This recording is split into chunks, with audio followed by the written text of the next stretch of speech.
జై శ్రీరామ్. ఈరోజు మీకు చింతకాయ పచ్చడి ఎలా పెట్టుకోవాలో చూపెడుతున్నాను, చూసి నేర్చుకోండి.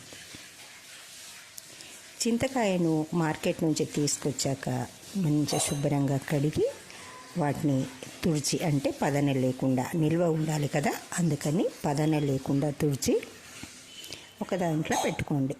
మీకు ఏ బౌల్ ఉంటే దాంట్లో పెట్టుకోండి, లేదా ఒక క్లాత్లో వేసుకోండి.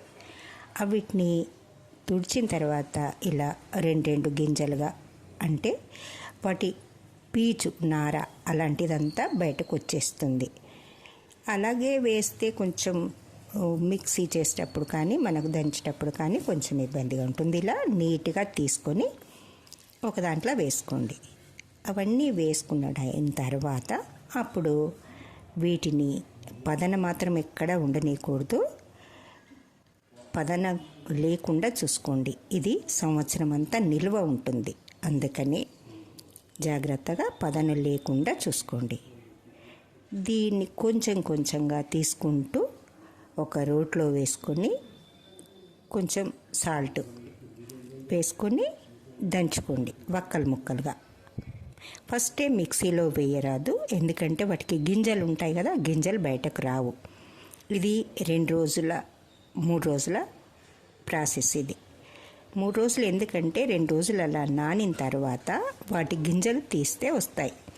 ఒక్కసారిగా గింజలు బయటకు రావు, అందుకని వక్కలు ముక్కలుగా దంచి 2 రోజులు అలా ఒక డబ్బాలో పెట్టి అలా పెట్టామంటే మనకు ఆ గింజలు వచ్చేస్తాయి. తర్వాత మనకు అందుబాటులో ఉన్న ప్లేటు, స్టాపరు ఏదో ఒక దాని మీద పెట్టి, పీట మీద కానీ పెట్టి ఇలా ఒత్తుతూ ఉంటే గింజలు బయటకు వస్తాయి.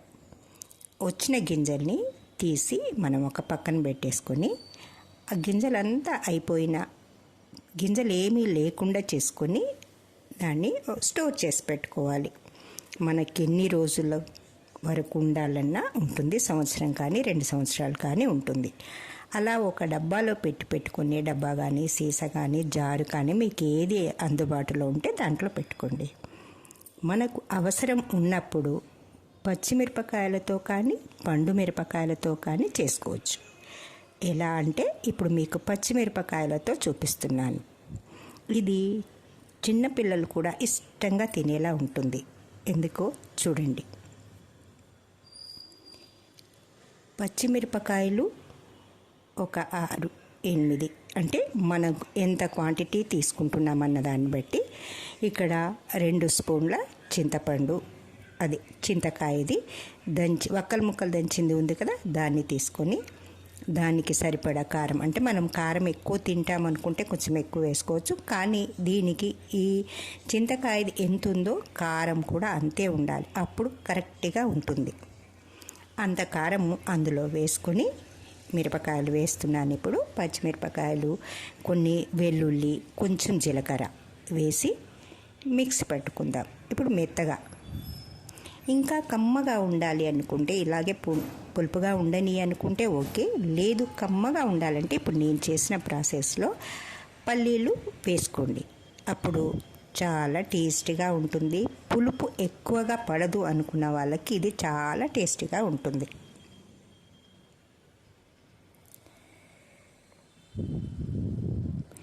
నేను ఇప్పుడు సాల్ట్ వేస్తున్నట్టు చూపెట్టలేదు కదా, ఎందుకంటే మనకు అందులో చింతకాయ దంచినప్పుడు సాల్ట్ వేస్తూ దంచాం కదా, అందుకని సాల్ట్ వేసినట్టు మీకు చూపెట్టలేదు. మీకు ఇది మిక్సీ అయిన తర్వాత తక్కువ అయింది అనుకున్నప్పుడు వేసుకోండి, ఎందుకంటే పల్లీలు వేస్తున్నాం కనుక పడుతుంది, కానీ కొంచెమే పడుతుంది, పల్లీలకి ఎక్కువగా పట్టదు. అందుకని పల్లీలు కూడా వేసి మంచిగా మిక్సీ చేసుకోండి. అప్పుడు కమ్మగా ఉంటుంది, కొంచెం పుల్లగా, కొంచెం కారంగా, కమ్మగా చపాతీలోకి కానీ, మీకు ఉప్మా అంచులోకి కానీ, అన్నంలో కానీ, వేడివేడి అన్నంలో కాస్త ఈ పచ్చడి వేసుకొని, నెయ్యి వేసుకొని తింటే భలే రుచిగా ఉంటుంది. 2 ముద్దలు తినేవాళ్ళు 4 ముద్దలు తింటారు హాయిగా, ఆనందంగా. చూడండి చేసి ఇలా ఎలా ఉంటుందో. దీనికి పోపు చేసుకుందాం. ఇప్పుడు మిక్సీ చేసుకున్నాం కదా, పోపు చేసుకుందాం. ఎలా చేస్తారు పోపు? గిన్నె పెట్టి నూనె పోసి జీలకర్ర ఆవాలు వేసుకుని, మీకు ఇష్టం ఉంటే పప్పులు వేసుకుని, కరివేపాకు, అంతే. ఇంకేం వేస్తాం? అంతే కదా. కాకపోతే ఇందులో కొంచెం వెల్లుల్లి వేస్తే టేస్టీగా ఉంటుంది, గుమగుమలాడుతూ ఉంటుంది. కరివేపాకు, వెల్లుల్లి మంచి వాసన వస్తుంది.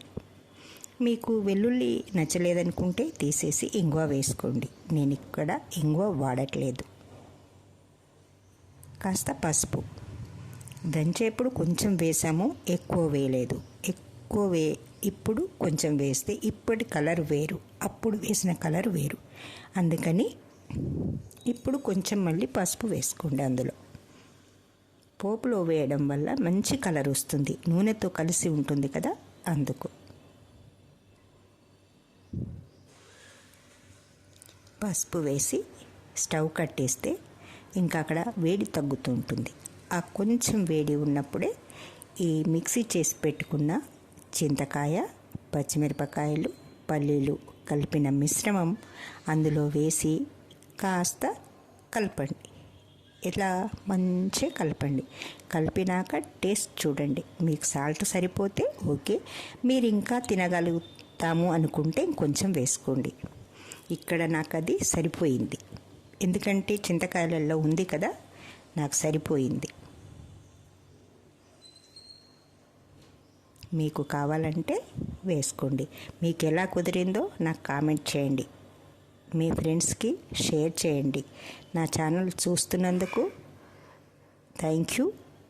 నాకు సపోర్ట్ చేస్తున్నందుకు థ్యాంక్ యూ. ఇంకా మీకు ఇలాంటివి ఇంకోటి చూపిస్తాను, పండు మిరపకాయలతో. రేపు నిల్వ ఉంచుకోండి. నన్ను ఇలా చూస్తూ ఉండండి, మీ ఫ్రెండ్స్కి షేర్ చేయండి. ఓకే ఫ్రెండ్స్, మళ్ళీ కలుద్దాం.